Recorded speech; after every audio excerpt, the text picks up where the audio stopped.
Hello guys, this is Ashish Mishra के मैं with my channel yours medical library. तो guys, इसमें हम फिजियोलॉजी के हीमोस्टैसिस वाले टॉपिक्स में आते हैं। जो प्रीवियस वीडियो में हम बता चुके हैं कि हीमोस्टैसिस का मतलब ये होता है कि हीमो मतलब होता है ब्लड और स्टैसिस मतलब होता है स्टॉप, तो ब्लड को स्टॉप करना। और इसमें मैं ये भी बता चुका हूँ कि प्लीज़ कंफ्यूज मत होइए होम्योस्टासिस और हीमोस्टासिस में। होम्योस्टासिस का मतलब होता है एसिड बेस बैलेंस को मेंटेन रखना और हीमोस्टासिस का मतलब होता है ब्लड को रोकना। प्रीवियस वीडियो में मैं पहला दो मैकेनिज्म बता चुका हूँ, जो वेस्कुलर स्पाज्म और प्लेटलेट प्लग फॉर्मेशन होता है, वो आप देख सकते हैं। मैंने उसका लिंक डिस्क्रिप्शन में ऑलरेडी दिया हुआ है। और इस वीडियो में मैं ब्लड क्लॉटिंग कैस्केड के बारे में बताऊंगा कि क्या प्रोसेस होता है, क्या इवेंट होता है, कैसे ये होता है, उसमें क्या क्या क्लॉटिंग फैक्टर की ज़रूरत पड़ती है और कैसे कैसे मैकेनिज्म इसके थ्रू होते हैं और कैसे ब्लड रुक जाता है। इवन वेसल डैमेज होते हैं, उसके अंदर जो होल होता है वो बड़े होल भी हों तब भी ब्लड क्लॉट आराम से हो जाता है और ब्लड लॉस को प्रिवेंट करता है। इंडिपेंडेंट कि ब्लड जो लॉस हो रहा है या जो होल हुआ है ब्लड वेसल में वो छोटा है या बड़ा है, उस पर डिपेंड नहीं होता ये। जबकि प्लेटलेट प्लग फॉर्मेशन में वेसल अगर छोटे रहते हैं, जो डैमेज वेसल जो होल छोटे रहते हैं, उसके थ्रू जो ब्लड लॉस होता है वो कम्प्लीटली स्टॉप हो सकता है उस प्रोसेस के थ्रू। बट इस प्रोसेस में होल पर डिपेंड नहीं रहता, ब्लड वेसल पे जो होल रहते हैं। ब्लड क्लॉट क्या होता है? ये एक तरीके का जेल होता है जिसमें आरबीसी या प्लेटलेट आते हैं और उसके ऊपर वो थ्रेड, जो फाइब्रिन थ्रेड होते हैं, वो घिरे हुए रहते हैं जाल की तरह। आप अर्ली वाले स्टेज में देख सकते हैं कि कैसे वो धीरे धीरे वो थ्रेड बन रहे हैं। फिर इंटरमीडिएट स्टेज में आप देख रहे हैं वो थ्रेड धीरे धीरे वो जाल के फॉर्म में सबको थिक होता जा रहा है वो। फिर लास्ट स्टेज में आप देख सकते हैं कि पूरा थ्रेड ने उसको घेर के रख लिया है आरबीसी और प्लेटलेट को और पूरा क्लॉट कंप्लीट हो चुका है। इसके बारे में देखते हैं इसमें क्या क्या इवेंट्स, क्या क्या मैकेनिज्म यूज़ होते हैं।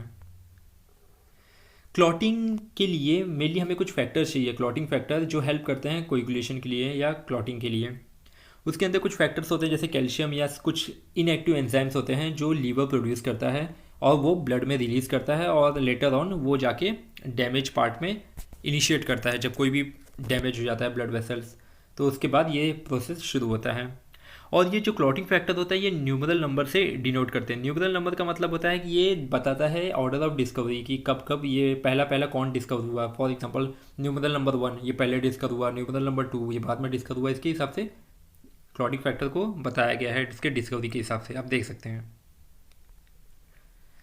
क्लॉटिंग का मतलब क्या होता है? ये एक तरीके का कॉम्प्लेक्स कैस्केड प्रोसेस है जो एंजाइमेटिक रिएक्शन के थ्रू होता है और इसके अंदर clotting factor important role play करते हैं जो एक्टिवेट होते हैं और वो दूसरे मॉलिक्यूल्स को भी एक्टिवेट करते हैं सीक्वेंस वाइज और लेटर ऑन वो क्लॉटिंग में फॉर्म होता है, क्लॉट बन जाते हैं।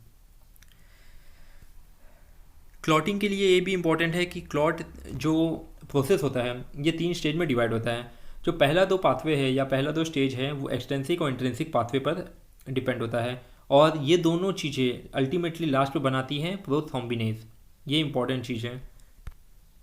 और लेटर ऑन सेकेंड वाले स्टेज में क्या होता है, जो प्रोथ्रोम्बिनेज बना है वो क्या काम करता है, प्रोथ्रोम्बिन को थ्रोम्बिन में कन्वर्ट करता है। प्रोथ्रोम्बिन एक तरीके का प्लाज्मा प्रोटीन है जो लीवर बनाता है और थ्रोम्बिन एक तरीके का एंजाइम है।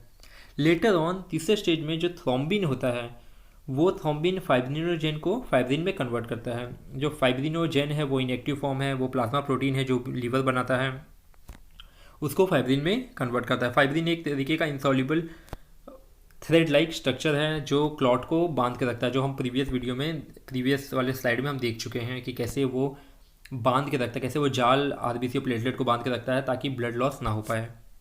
जो सेकेंड और थर्ड फेज है ये एक तरीके का कॉमन फेज है, कॉमन पाथवे हम बोल सकते हैं। ये एक तरीके का जो एक्सटेंसिक और इंट्रिंसिक के लिए होता है। अब गाइस इसके थ्रू हम देखते हैं कि एक्सटेंसिक पाथवे और इंट्रिंसिक पाथवे क्या होता है। जो एक्सटेंसिक पाथवे होता है इसमें ये इंपॉर्टेंट है कि ये एक तरीके का बहुत क्विक पाथवे है, बहुत जल्दी होता है, फ्रिक्शन ऑफ सेकंड में होता है पाथवे और इसमें स्टेप्स बहुत कम रिक्वायर्ड होते हैं as compare to intrinsic pathway में। एक्सटेंसिक पाथवे में आप देख सकते हैं कि एक्सटेंसिक नाम क्यों पड़ा है, क्योंकि जब जो फैक्टर्स होते हैं, जो फैक्टर रिलीज़ होते हैं, टिश्यू फैक्टर, ये एक तरीके का थ्रोम्बोप्लास्टिन होता है। ये मेनली रिलीज होता है ब्लड वेसल के सरफेस पर। जब कोई भी चीज़ें, जब ब्लड वेसल का जो सरफेस डैमेज हो जाता है उस टाइम में ये टिश्यू फैक्टर या थ्रोम्बोप्लास्टिन ये रिलीज़ होता है ब्लड में। ये इसके रिलीज़ होने से इन प्रेजेंस ऑफ कैल्शियम ये एक्टिवेट करता है फैक्टर 10 को, क्लॉटिंग फैक्टर 10 को, और clotting factor 10 with clotting factor 5 in presence of calcium ये बनाता है प्रोथ्रोम्बिनेज। तो एक्सटेंसिव पाथवे बहुत ही जल्दी होता है, कुछ सेकंड ही लगते हैं और कम स्टेप में होता है, जबकि इंट्रिंसिक पाथवे के लिए ज़्यादा स्टेप्स लगता है और ये कुछ सेवरल मिनट्स लगता है ये प्रोसेस के लिए। इंट्रिंसिक नाम इसलिए दिया है क्योंकि जो डैमेज हो जाती है, जो ब्लड वेसल डैमेज होता है, जो फैक्टर्स पहुंचते हैं, जो रीच होते हैं, आइदर थ्रू ब्लड कांटेक्ट में होते हैं या डायरेक्ट ब्लड के थ्रू प्रोड्यूस होते हैं फैक्टर। और इसमें ये होता है कि जो डैमेज हो जाता है वो मेनली जो ब्लड वेसल्स होते हैं, जो एंडोथेलियल लाइनिंग होती है वो डैमेज हो जाती है और उसी के साथ प्लेटलेट डैमेज भी हो जाते हैं। इसके कारण जो फैक्टर 12 है वो एक्टिवेट होता है और आप देख सकते हैं इन प्रेजेंस ऑफ कैल्शियम ये लेटर ऑन एक्टिवेट करता है फैक्टर 10 को। और आप ये भी देख सकते हैं कि जो प्लेटलेट डैमेज होता है वो लेटर ऑन वो एक्टिवेट हो जाता है प्लेटलेट, और वो प्लेटलेट फॉस्फोलिपिड प्रोड्यूस करता है और वो along with activated factor 12 plus calcium and platelet phospholipid के साथ एक्टिवेट होके फैक्टर 10 को एक्टिवेट करता है। और लेटर ऑन जो फैक्टर 10 एक्टिवेट हुआ है वो फैक्टर 5 के साथ इन प्रेजेंस ऑफ कैल्शियम वो प्रोथ्रोम्बिनेज को प्रोड्यूस करता है। तो आप देख सकते हैं कि कैसे कैसे रिएक्शन में, क्योंकि इंट्रिंसिक पाथवे को इसलिए भी टाइम लगता है क्योंकि उसमें प्लेटलेट जब डैमेज हो जाती हैं उससे भी वो फैक्टर जो फॉस्फोलिपिड प्रोड्यूस होता है वो भी हेल्प करता है एक्टिवेट करने के लिए फैक्टर 10 को, तो इसलिए इसका टाइम जाता है। और जब प्रोथ्रोम्बिनेज बन जाता है फिर जो एक्सटेंसिक और इंट्रिंसिक पाथवे इन दोनों का कॉमन पाथवे पर आते हैं। जैसे देख सकते हैं आपकी जो इन प्रेजेंस ऑफ कैल्शियम जो प्रोथ्रोम्बिनेज है वो प्रोथ्रोम्बिन को थ्रोम्बिन में कन्वर्ट करता है, फिर लेटर ऑन जो थ्रोम्बिन होता है वो फाइब्रिन और जेन को फाइब्रिन में कन्वर्ट करता है in presence of calcium. Calcium बहुत ज़रूरी होता है और कैल्शियम आप देख सकते हैं कहाँ स्टोर रहता है, आप मुझे बताइएगा क्योंकि मैंने ये प्रीवियस वीडियो में बता चुका हूँ कहाँ कहाँ क्लॉटिंग फैक्टर के लिए स्टोर होते हैं, उसके बारे में मैं बताऊँगा बाद में। तो आप बताइएगा, पता करिएगा, सोचिएगा कि कहाँ ये स्टोर हो जाता है कैल्शियम। फिर लेटर ऑन आप देख सकते हैं कि जो फाइब्रिन बना हुआ है वो लूज थिन थ्रेड रहता है, फिर लेटर ऑन टाइम पर वो स्ट्रेंथ हो जाता है, वो एकदम घेर लेता है, पूरा जाल बिछा लेता है जिसमें ब्लड्स पूरा घिरे हुए रहते हैं और वो thick gel like structure form हो जाता है। और इसमें एक और चीज़ इंपॉर्टेंट है, आप देख सकते हैं कि जो ग्रीन एरो है वो पॉजिटिव फीडबैक बताता है। पॉजिटिव फीडबैक देख सकते हैं आपकी जो थ्रोम्बिन होता है, पहला पॉजिटिव फीडबैक है कि थ्रोम्बिन एक्टिवेट करता है, हेल्प करता है कि जो फैक्टर 5 है उसको एक्टिवेट करने में हेल्प करता है ताकि मोर प्रोथ्रोम्बिनेज बन जाए, और ज़्यादा प्रोथ्रोम्बिनेज बनेगा तो ज़्यादा थ्रोम्बिन भी बनेगा। तो ये एक पॉजिटिव फीडबैक है।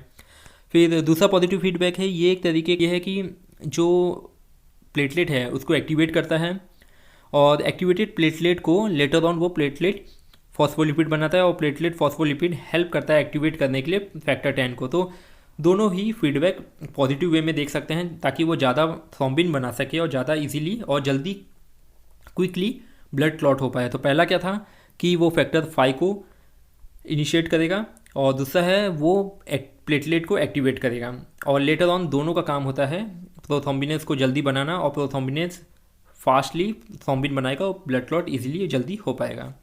और मैंने पूछा था आपसे क्वेश्चन कि कैल्शियम कहाँ स्टोर होता है। So thank you so much guys for your attention, and if you get any benefit from this so please hit the like button and subscribe my channel. Thank you so much guys.